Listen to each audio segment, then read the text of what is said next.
Tony Benn, who has died at the age of 88, was the greatest Prime Minister Britain never had, the greatest Labour leader that Labour never had, although he came very close, actually, to being the leader of the Labour Party.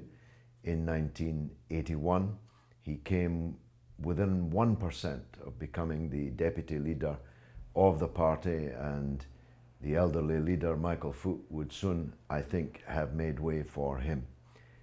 It was an epic campaign in which I was the Scottish organiser. I was a Labour Party official at the time and the chairman of the Labour Party in Scotland.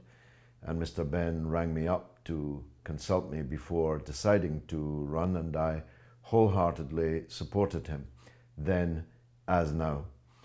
Tony Benn was quite simply the finest exponent of the socialist case, the socialist idea, in the entirety of the 20th century and on into the 21st. He was without peer as a speaker, as a thinker, as a writer, as a diarist, as a communicator. There was nobody in the whole country like him. He could captivate huge audiences in the palm of his hand with the most powerful, incredibly visionary ideas of alternatives to what we have and what we had. And he'd always, in a way, been like that. I first grew to love him in the 1960s. I grew up in a Labour household where Harold Wilson was the sun and a constellation of stars were around him. Really big stars: Barbara Castle, Roy Jenkins, Tony Crosland, Richard Crossman, James Callaghan, many others, maybe 10 in the Wilson cabinet could have become Prime Minister in the afternoon should they have been needed. But of them all, Tony Benn was always the most innovative, the most progressive, the most dynamic, the most inspiring of those stars, at least in my household. And when I first met him at the Labour conference in Blackpool in 1974, so 40 years ago, I told him so. And we became close from that day until his last day.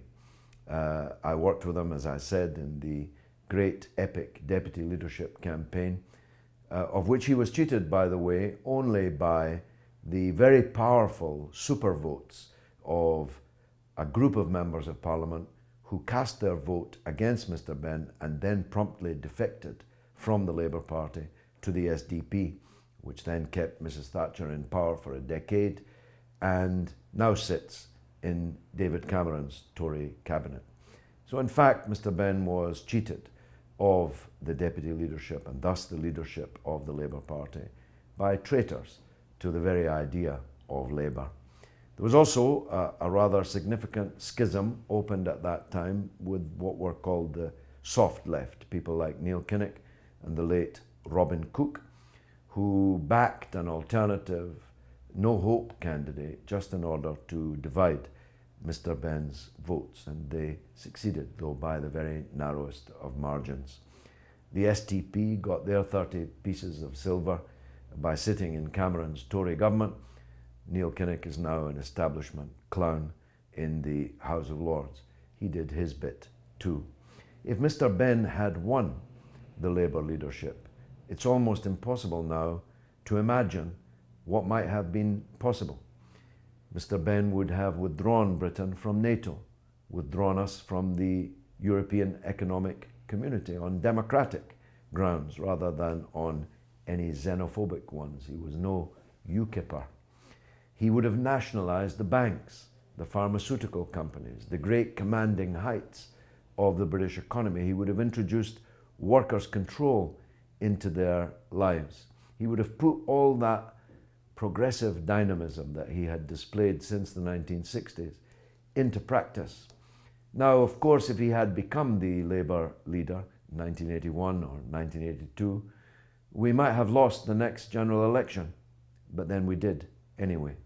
We might have lost the general election after that under Mr. Benn's leadership, but then we did anyway. We might even have lost the general election after that under Mr. Benn's leadership, but then we did anyway. The point is, we might not have lost them, because we would have had at our head the most convincing advocate of the socialist idea of the alternative society that the British Labour movement ever produced. Due to boundary changes, Mr. Benn lost his seat in Parliament in 1983, but he was quickly back in the miners' heartland in Derbyshire, in Chesterfield, and he remained a towering, majestic figure in Parliament and well beyond it, until he decided to give up Parliament in 2001 in order to spend more time on politics. He wrote wonderful diaries, wonderful books, gave wonderful broadcasts, made really significant television interventions, like the time when, after the BBC had refused to broadcast the Disasters Emergency Committee appeal for the suffering people in Gaza under Israeli bombardment, Mr. Benn went on their news programme and simply read out the address of the appeal and made that appeal himself. He was, of course, and died as the honorary president of the Stop the War coalition, which he led from the beginning and which became the most significant and certainly the very biggest, by far, mass movement ever in British political history. He was a great family man. I have a picture of him. He published it in one of his diaries, of him holding my baby daughter in his arms. She's now a mother of 4, and he posed for pictures with all of her children too. He loved children. He was kindly, honourable, decent. He was a real gentleman. If you can imagine that kindly old gentleman who sat at the back of the train waving his handkerchief to the kids on the bank by the railway in the movie The Railway Children, that was Tony Benn. He was a kindly gentleman. He was a quintessentially British socialist figure of the very, very best kind, the top drawer. Many people think he was an aristocrat. He was not, in fact, an aristocrat. Although he inherited and eschewed a viscountcy, his father had been given that peerage as a liberal politician, albeit a hereditary peerage, that Mr. Benn changed the British Constitution in order to be allowed to continue to serve in the House of Commons, which he did with such distinction. When he rose to speak on a platform or on his feet in the House of Commons, you could have heard a pin drop. There never was anybody better, and we'll be very lucky if there ever is anybody better. He was not an aristocrat, but he was a prince amongst men. And though he's mourned today by some hypocrites who are very careful to make clear that they didn't agree with many of his views, in truth, Mr. Benn's views are shared and were supported by the great majority of the British people. Working backwards, Mr. Benn was the leader of the campaign against the war in Iraq. The vast majority of people in Britain were against it too. He believed in public ownership of gas and electricity and railway and post. The vast majority of British people feel exactly the same way. He hated the corruption and undemocratic nature of today's European Union. Most British people agree with that too. He hated nuclear weapons. He hated our alliance with NATO, with its unquenchable thirst for war after war after war. Most British people share that view too. He didn't much like the House of Lords, which is why he fought so hard against going into that good night. And most British people feel that way too. Yet he managed to express all of these views in the teeth of unbelievable media hostility. If you want to remember what the media hostility to Tony Benn was when he was really challenging for power, as opposed to today, now that he's safely gone, think Arthur Scargill, think Ken Livingstone, think Bob Crow, put them all together and double it or treble it. That's how bad it was.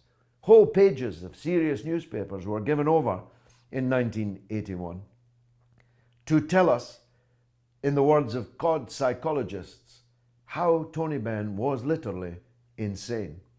And yet the people never believed it. I remember one incident in particular.